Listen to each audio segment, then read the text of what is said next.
very excited to talk about what's going on lately with our friends over at Yahoo Sports. We have the distinct pleasure now to be joined by Sarah Crennan, who is Yahoo's VP and head of content, Yahoo Sports' VP and head of content, and Minty Betts, who is one of Yahoo Sports' lead betting reporters and analysts. Sarah and Minty, thanks so much for taking the time. It's great to see you. Really appreciate you being here for the show. Thank you, Brandon. Great to be here. Thank you.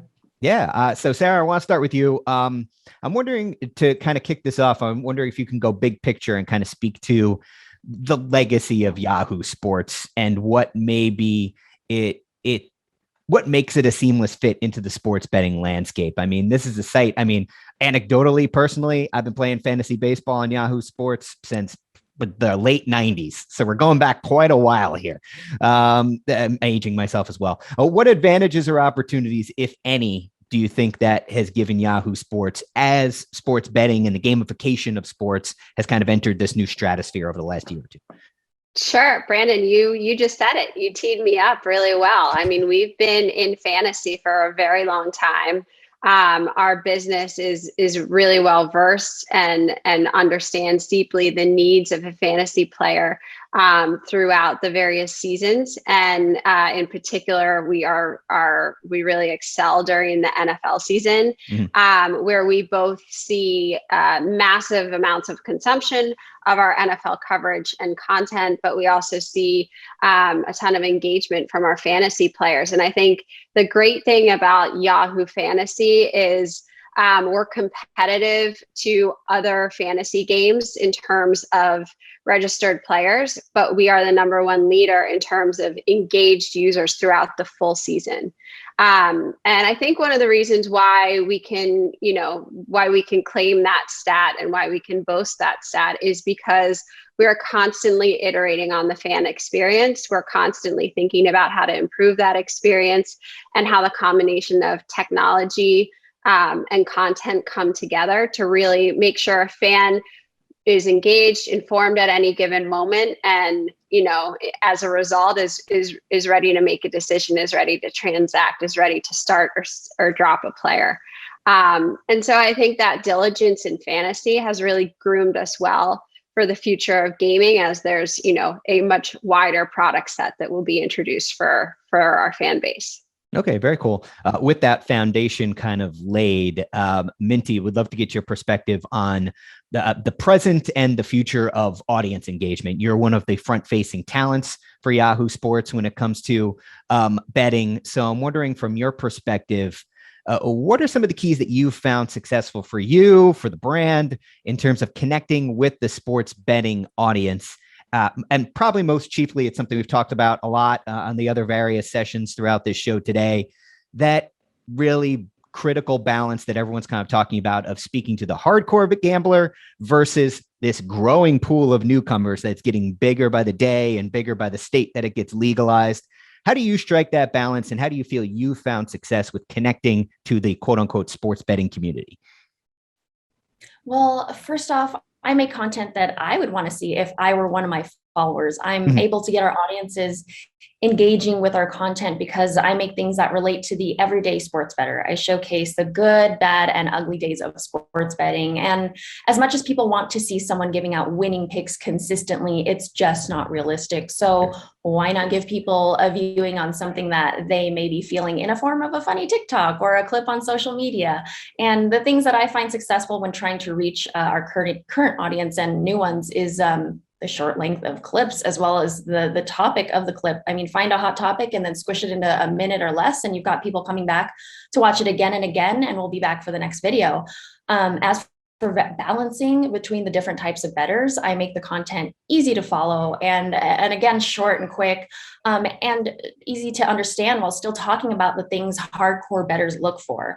I don't talk about many stats when I give out my picks, but I talk more about the line movement and why it's important to pay attention to getting the best numbers and find value in these picks. Okay. From a big picture strategy standpoint, Sarah, how do you view that question? It's kind of the common question right now that you ask anyone who's making sports betting content right now is, can you be all things to all people? Do you have to pick a lane? How do you guys view it in terms of the hardcore gambler who's probably had a bookie in their life for quite a long time versus someone who's like just learning what an over-under is? Sure. Yeah. No, so Yahoo Sportsbook, I think what's interesting now is it feels like there's a massive land grab, and some of that is a byproduct of the way betting is coming online in states across the country. At a state level, it is somewhat predictable and somewhat unpredictable how states are going to open, their mobile offering to their fan base. And so I try not to get too stuck in immediacy of, current acquisition as new states open is incredibly important, but so is being a long-standing brand that has a presence 10 years from now. Mm-hmm. Right. So I think our approach has really been rooted in trust and education. And if we do those two things well, I think we're primed to get the full range of bettors, anywhere from a casual bettor to a hardcore bettor. If we are making sure that education is at the root of everything that we do, and that we are being very thoughtful in the presentation of analysis and data and backing up why we're saying what we're saying, then those are the legs we want to stand on 10, 20 years from now. And I think the conversation right now is so much about user acquisition and what are you doing now? We really partner with our marketing team to be very savvy in our approach and really understand, okay, the state of Wyoming is going online. Are we going to lead with push notifications that are promo related? Are we going to lead with Minty's the Mint for a key matchup for the week? Like, let's be very thoughtful with the full range of tactics we have from an acquisition standpoint. But from a content standpoint, everything we do is going to be really rooted, grounded in trust and education. And then I think we're hiring really well. I think the people like Minty who represent Yahoo Sportsbook, right now it's a small team. That team will continue to grow. We're very thoughtful in the way we're hiring top talent to really represent that voice and to live that trust and education, those two pillars for our sportsbook, in every content execution that we create.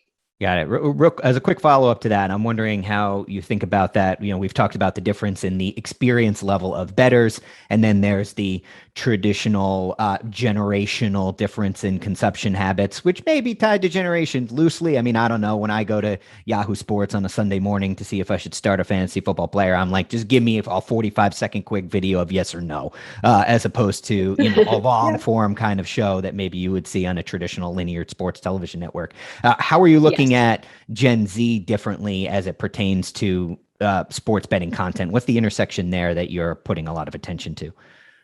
I think the interesting thing about Gen Z is that gaming is really social. And just the opportunities that Gen Z has had versus a generation like mine, quite frankly, where where collaborative gaming wasn't as much of an offer, or online gaming wasn't as much of an offer. So we're going to continue to think about that space and how do we make this the best place to play with the people that you care about most. And I would expect us to think a lot about that. And then to your point about investing in long form video, when we're investing in a live show or something that is honestly longer than 10 minutes, we're going to get a live value, live engagement, but then we're going to have other programming value out of that content. It will never just be like, hey, we're creating a 90-minute show. So the best example we have right now is Fantasy Football Live on Sundays, where it is a lead up, it is a walk up to that slate of Sunday games. But then, if you have Tom Brady starting against the Pats this Sunday, we're going to clip out just our coverage of Tom Brady and send it to you because we see you haven't put Tom Brady in your starting lineup yet. Mm-hmm. And so it's that kind of it is that kind of experience. It is that kind of combination of content and tech that we'll continue to think about as we build out our sports book. Sure. And that hyper personalization, like you said, it's not even, genres or generations. It's literally the individual person. It's wild what you can do with some of the data that you have. I want to get to another fantasy show that you're working on in just a little bit. But Minty, first, I wanted to talk to you about a program that we've already touched on a little bit here, and that's the Yahoo Sportsbook Live, which is one of the big projects that you are working on. For the audience, because we've got a lot of other live video content creators in the audience right now. How do you and your group produce that show? Are you going into a studio? Are you doing it virtually for those who haven't seen it? And what is the value that you find in live analysis? I think those people who are maybe new to sports betting think, oh, I bet, the Titans -3, and then I just don't think about it for 3 hours, when your show is really addressing moving targets and moving lines and the constantly changing face of things. What is the value of live analysis in the sports betting ecosystem right now? And again, to reiterate, how do you guys produce Yahoo Sportsbook Live? Well, first of all, Yahoo Sportsbook Live is a half-hour, halftime segment that allows bettors to get some insight on second half wagering. We have an awesome team, and we all work remotely except for my co-host, Matt Harmon. He goes into studio, but everyone else works remotely, which is phenomenal. Like, they're so good at their job. We have a small team working behind the scenes for the show, from graphics to live updates in our ears to making sure everything runs timely and smoothly, because, we don't want things to drag on. And some people don't prefer to bet on games prior to kickoff. And some bettors are sure they've already lost their bet after seeing how the first half plays out. But very few shows out there cover second half wagering and live betting. It's a really fun but tricky way to bet on NFL games. Second half betting allows us to see how teams match up against each other and go from there. So in Yahoo Sportsbook Live, I shortly break down what I see in the first half of NFL games and provide any betting opportunities, try to give bets with good payouts, of course, and I tend to look for bets on the underdogs or favorites that have turned into underdogs, or any totals bets, while not straying too far away from the original value of the closing line of that matchup. Now, it's near impossible to watch every single game and then break it down so quickly. So this is where you have to analyze the actual line of every game from the closing line and determine if there's any value or not. So people like to pay attention to top tier teams like the Bills, the Chiefs, the Bucks, but I like to turn my attention to games that there may not be that many eyes on, because there might be more value in betting those games. So yeah, this is quite a big way to bet on in Europe, but we're not quite there yet here in the States. Right. Yeah. Whenever I talk to anybody about, in the betting side or content creators who are doing that more often, that's the next frontier, right? In the United States, in-game sports betting. Like, literally earlier in the program, we were talking to PGA Tour, and it's like shot by shot, we could do this theoretically once the technology gets there. So I'm wondering, from your perspective, Minty, that kind of up to the minute content. Yeah, I have to imagine you think that's going to become more common as real-time in-game sports betting maybe becomes more acceptable, commonplace, doable from a technology standpoint. How excited are you about that kind of growth side? Very excited. I mean, live betting takes over pregame betting market over in Europe.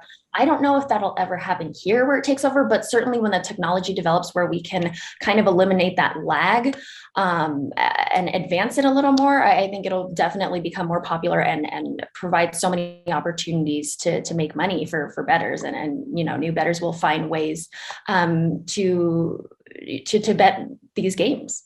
Sure. Yeah, I think the other thing, Brandon, that's so important in sports is just the impact of the leagues and how the IP owners, how sports rights will allow for in-game betting. And to that end, I think, we've really partnered closely with both the NBA and MLB, Minty in particular, with MLB Bettor's Eye show.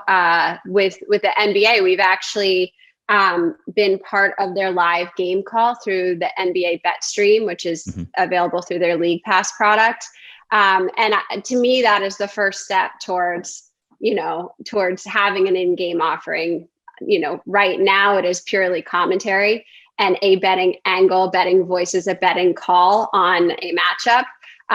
But you could see how that may evolve in the future. And so that's where our partnership with the leagues is so critically valuable to what we want to do going forward. Yeah, they're going to be the ones that kind of set the tone going forward of what they're going to deem as acceptable or possible. And I'm sure, there'll be a lot of followers once someone kind of goes all in on it. But yeah, it's really interesting to see that there's stuff like that already going on when you're thinking about the alternative bet casts that are there. You're not just talking about the line and the over under for 3.5 hours. You're talking about who's getting the next basket, who's going to score most points in third quarter, all that kind of stuff that we're just scratching the surface on. Sarah, want to talk to you about one of the new programs that you guys have at Yahoo Sports, which is Ekeler's Edge, a fantasy show with a former NFL player. How is that show produced, and what in your mind makes that project unique? Sure. So he's actually a current NFL player. Oh, right. Yes, that's true. For the LA Chargers, which is like a big, this was a big get for us. I give a ton of credit to Ryan Dornbush, who leads our video team, and just being able to source an athlete who wanted to work with us, but in a very authentic way. Like Austin Ekeler started his Gridiron Gaming Group.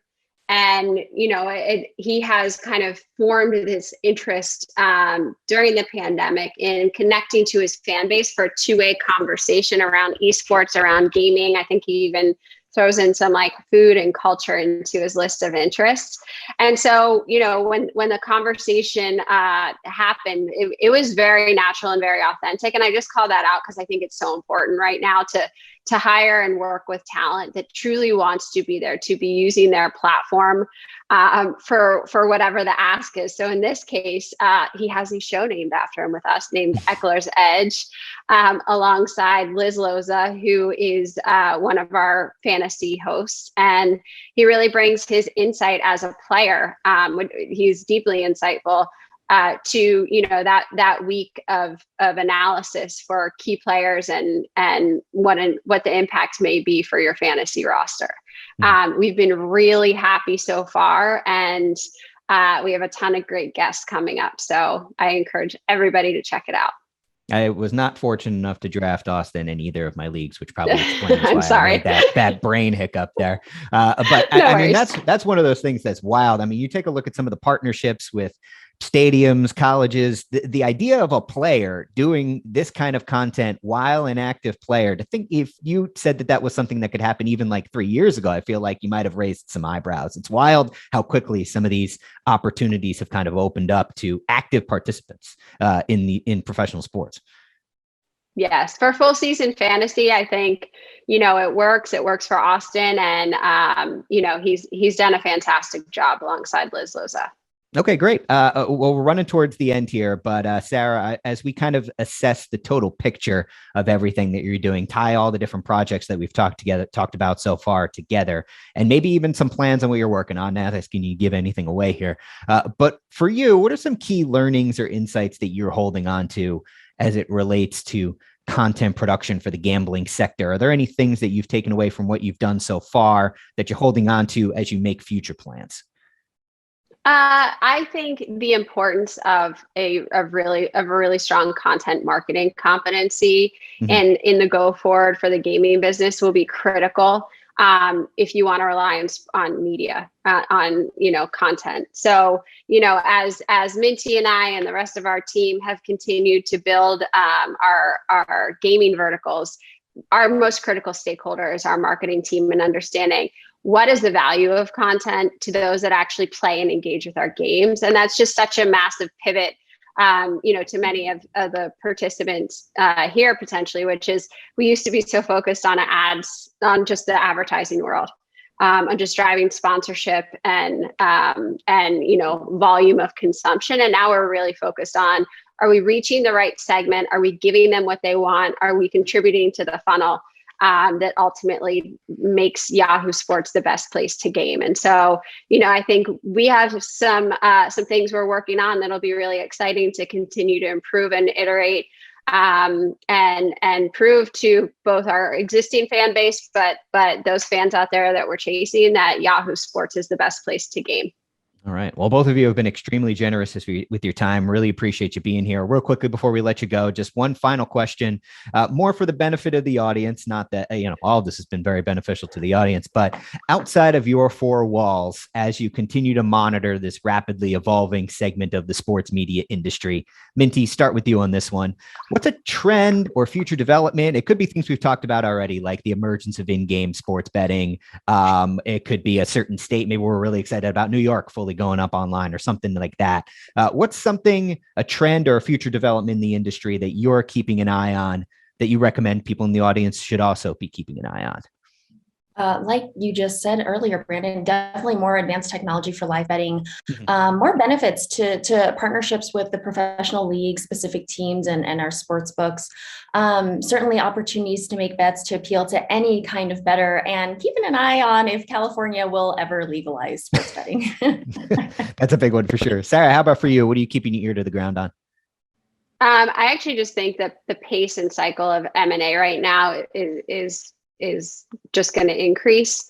And I think it's going to be a really interesting time where, traditional media companies, sports books, gaming operators, there's going to continue to be a just rapid acceleration of M&A in this space, just given how competitive it is. But it's also a lot of fun. And that's why we're all in it, because of the pace of this business. So that's what I see coming. That's awesome. All right. Well, Sarah, Minty, really appreciate you being here and being a part of the first ever SVG Sports Betting Production Forum. We highly encourage you to check out the Ekeler's Edge Fantasy Show to help you on your fantasy football needs throughout the year. Of course, Minty is involved in a lot of things, but definitely check out Yahoo Sportsbook Live. Sarah, Minty, again, really appreciate you sharing your time and insights with us. It's been great. Thanks for the time. Thank you so much. Thank you, Brandon.